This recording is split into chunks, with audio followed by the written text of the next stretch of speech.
Guys पहिला यो video हेरौँ अनि यसको फन्नी कमेन्ट पनि है।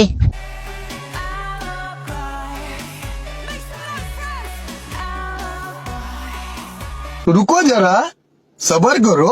गङ्गुको जस्तो छ त। सोल्टीले कुन औषधि छुट्टाएर यस्तो भएको?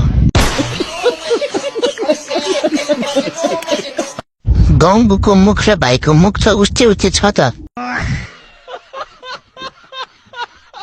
गङ्गुसँग एक्सचेन्ज भए जस्तो छ। ओ भाई मारो मुझे मारो मारो मुझे मारो मारो नहीं ये मजाक हो रहा है। भाइ उता गएर त्यसो लिने भएपछि या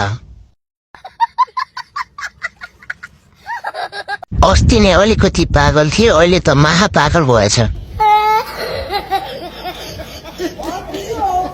गङ्गुको बिहा भेट्यो।